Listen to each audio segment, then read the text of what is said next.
Ladies and gentlemen, this is 10 Second Ninja.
Alright, so yep, as I said, this is, in fact, 10 Second Ninja.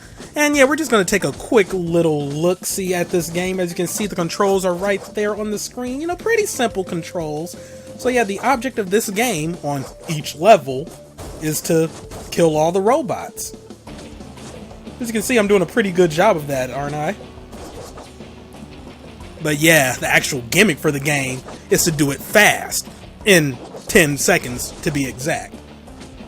So yeah, this game, it's really all about like optimization, and I mean it's essentially a puzzle game, you know, not necessarily an action platformer. It's just a puzzle because you need to essentially figure out the fastest way to get through a level to kill all of the Nazi robots. Yeah, this game has a weird sense of humor. But it works, it works. I find it, you know, legitimately funny. But yeah, also, I'm doing this with post-commentary because I just feel that, like, due to the nature of the game, the fact that I have to move through each level, like, as fast as possible, and that I'm, you know, more or less concentrating on the things on the screen, you know, live commentary wouldn't really fit for this. And, like, with the whole, like, This Is series, like, I do want to have like live commentary so you can get my little knee-jerk reactions for the first impressions portions of the videos, but yeah, it just wouldn't really feel right for this game. There's a little slowdown there. I don't know, I think that had to do with Bandicam and, you know, the fact that I had like this computer up for hours without really giving it time to rest, so that might be on me. But I mean, for the most part, this game, it does perform well. I mean, it's a simplistic game for the most part. It's not too resource heavy. But yeah, the difficulty does ramp up in a sense that like it gets harder and harder to make time. But I mean, of course, you're going to need that little difficulty curve in a game like this. And as such, it's actually not that long of a game. I mean, this was the product of a 30-minute recording session. Of course, I edited out like attempts where I was just trying to optimize levels. You know, just like trying to get under 10 seconds, or I just completely removed portions where I was just trying to get under 10 seconds or get a time that would give me more stars, and yeah, it just wasn't happening. But yeah, like after half an hour of play, I kind of almost finished the game. So yeah, it's not that long of a game, but there is a sequel in the works, and yeah, I'm actually looking forward to it because I mean, you know, this game it's pretty, you know, it's good. It's good. You know, it's enjoyable. It's a nice little time waster, with lack of a better term. I mean, time waster sort of carries like a little negative connotation to it, but I mean, this game, yeah, like, you're not gonna get hours of play out of this, unless you're trying to, like, legitimately speed run this game for, like, AGDQ or something. But, you can still get some enjoyment out of it, and for the price, it's really good. And yeah, I will have a link in the description to its Steam page so you can check it out. But yeah, the controls are really, nice. I mean, there's essentially only 3 controls, jump, throw a shuriken, and swing with your little katana. So yeah, it's not that hard to master the controls. But yeah, as you can see, you need a certain amount of stars to get to the actual boss level. So that means you actually have to learn how to optimize different levels in the game. And it's not that bad. You just need to figure out, the best way possible to kill everything. So you just want to be efficient. Though most of my hardships came from accidentally pressing the shoulder buttons, which causes you to reset the level. So, I mean, the resets, yeah, like the level resets for this game, like, they are instantaneous.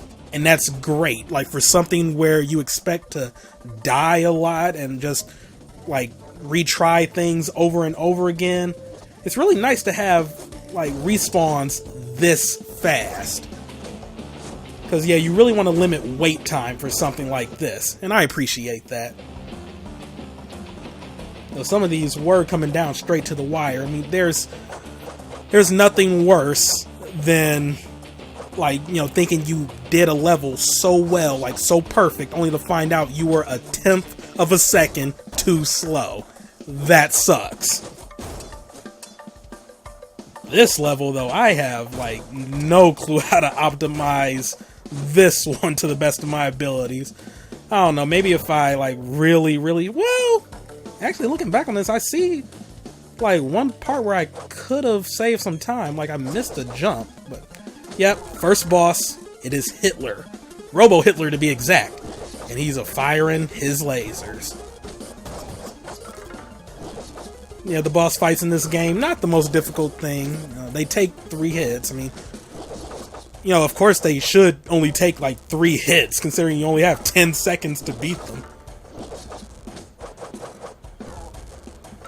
And there were a few achievements popping up. I'm kind of surprised Bandicam didn't pick them up. But, yeah, like, one of the achievements was trying to use your shuriken in a boss battle. And I was definitely trying to do that, thinking, oh yeah, I can easily hit him with my shuriken. But nope, you have to use your sword.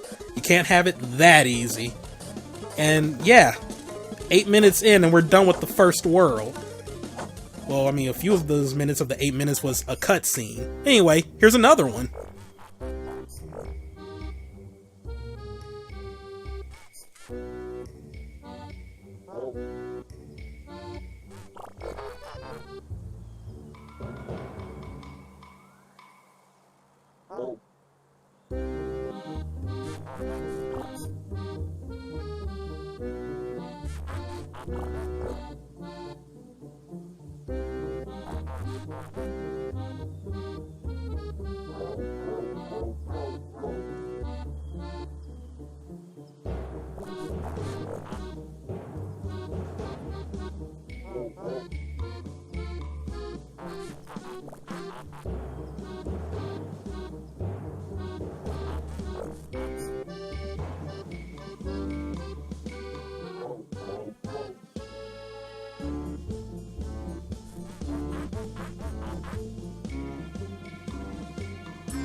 Oh, that Robo-Hitler. Alright, second world is, in fact, Canyon World. Or Desert World, I forgot the exact name of it, but yeah. Anyway, this first level has a new concept. falling platforms. And yeah, I kind of like games that do that, you know, like just adding, you know, something to like each subsequent level, like just one new concept. And, you know, it just, like, it doesn't throw you into a situation where you're just, like, immediately going to fail, you know? Like, it just throws, like, that one new concept at you in a way that you can easily manage. And, you know, that's how you learn. Like, I feel like I'm not explaining this well, but just, like, the concept of adding, like, something new to each level and doing it in a way where it's not overwhelming to the player, like, so that you can actually get acclimated to it, and then they start adding like more, you know, interesting ways to incorporate that new concept that end up making the game more difficult. Because yeah, this game, I mean, aside from that very first level, there is no tutorial.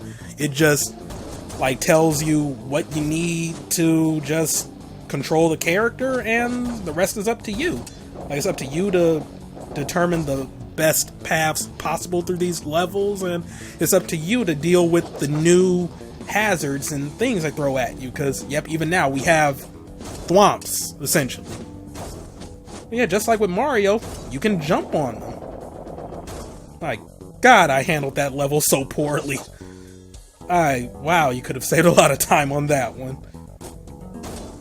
And yeah, the idea of combining them both now, like the falling platforms and the thwomps, and you have to master both of them now to, you know, do these levels as fast as possible. It's neat. It's neat.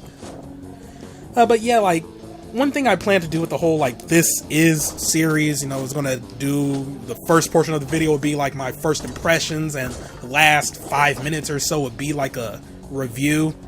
Well, since this is all post-commentary, guess I might as well incorporate my review now, and I kind of already did. I mean, I highly recommend this game. It's cheap enough on Steam where, you know, like, it's not going to break the bank, and granted, it's, I feel like I should really word carefully what I'm about to say next. Well, I mean, like, there is a stigma with indie games and such that people feel like they're overpriced for what you get. You know, the fact that they're indie games. And, I mean, hell, like, look at Axiom Verge. That was only, like, $20, essentially, but there were some people that felt that was overpriced. And it's like, come on now.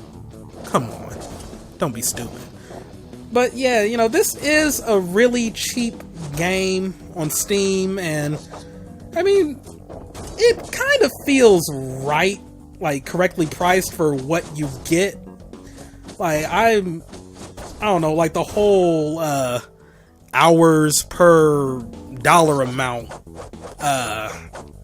thing, you know, like, that's something that's highly contested, but I don't know, I mean, for what you get in this game, I feel it's adequately priced. You know, it's just a fun little game. It's cheap enough where, you know, you might as well just try it out. I recommend it. I feel like I'm not doing that good of a job of selling the game, and I apologize, because I really do enjoy it. I mean, the music, it's good music. I don't really know much to say about that. And it looks nice for what it is. I mean, that's all I can really say. I just recommend it. It's fun. I mean, and at the end of the day, that's what you really want out of a game. Just fun. Either that or, like, you know, if you're playing Heavy Rain, I guess you want to be depressed about everything. I don't know. But yeah, at this point, it's just me trying to optimize these levels to try to get to the second boss. I figured I might as well go back to the first world. These levels seemed easy enough. I kind of have no clue how the hell you optimize the first Robo-Hitler fight to get the target time for 3 stars, but hey, I don't know. I don't know. Maybe it's just something I'm overlooking.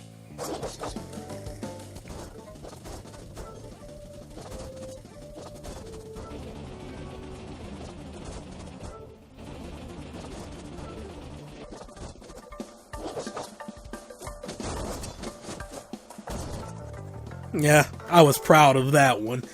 Oh wait, no. That's not my first 3-star ranking, I believe, because I think I got a couple in Canyon World, and that was due to me just sort of like not even moving, just scoping out the situation, just seeing like what had to be done.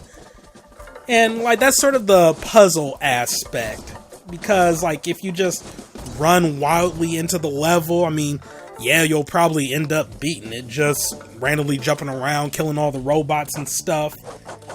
You know, but it's the actual planning that you have to do to try and get like better rankings. You know, that's the puzzling aspect, and I kind of like that. You know, it's a neat little puzzle concept.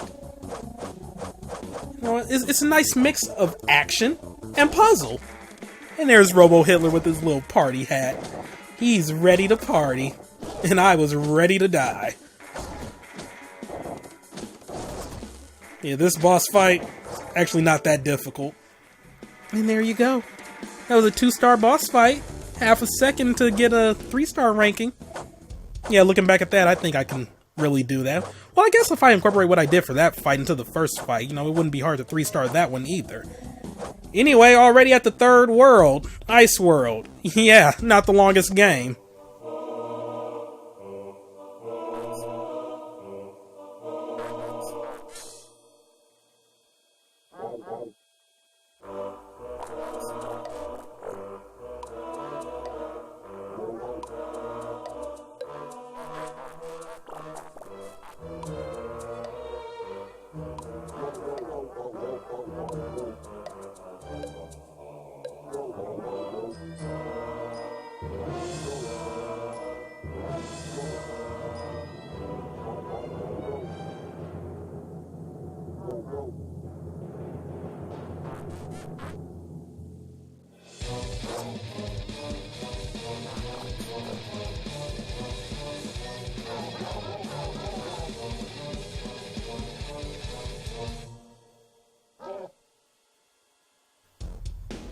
Oh, that Robo Hitler.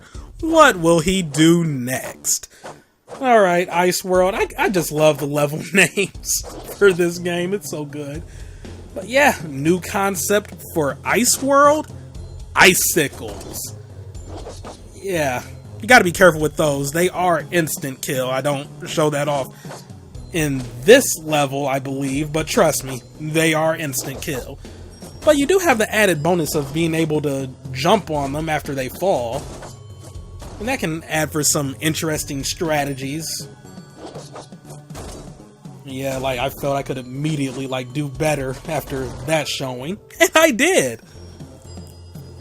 I don't know, like this is the kind of game that really does speak to me though, because I really do enjoy a good puzzle game.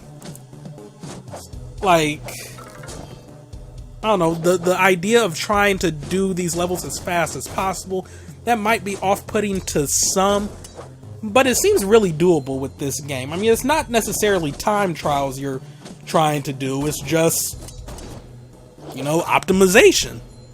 That's all it is, essentially. But yeah, I'm not really too big on time trials myself. Like, I'm trying to think of a single game where I legitimately enjoy doing, like, time trials, and the only one I can think of is like Rayman Origins and Legends. But that's because the movement in those games were so good, and it kind of rewarded you for moving fast throughout the game, like even during normal play. So going back to try and go through the levels super fast, you know, it didn't feel like a chore. Compare that to like other games or racing games where you have to beat target times and stuff, and it kind of feels like a grind. And even with this game, it doesn't feel like a grind trying to go through these levels as quickly as possible. Though that's more than likely because of the quick respawns and just how short the levels are in general. I mean, technically each level is only 10 seconds long. Shorter if you know what you're doing. So, yeah, it doesn't feel like a slog to try and get the best times possible. Also, I didn't mention this, but the other new concept that's revealed in Ice World, stronger Nazi robots. They take 2 hits to die. That's essentially it.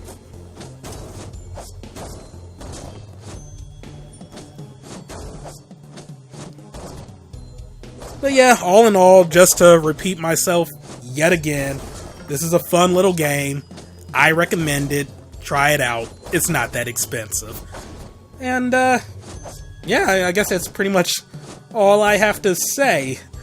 Yeah, as I said, this is the first video of my whole This Is series, and I'm still just trying to play around with it and just figure out how I want to do this going forward. But I think I have a pretty good idea and a good grasp of how I'm going to do things.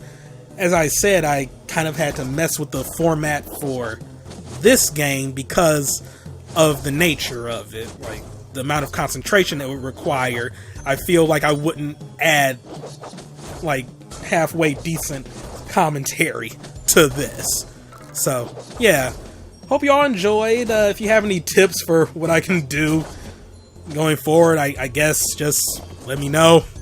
I don't know. I think I have a decent enough idea, though. Like I said, you know, the first 20 to 30 minutes or even longer, depending on what kind of game it is, that'll just be like my first impressions, and then a, you know, like 3 to 5 minute review at the end. So, yeah, this was 10 Second Ninja. Hope you all enjoyed this little look at it, and I will see you next time with a brand new game. And I leave you with me trying to optimize some Canyon World levels. Goodbye.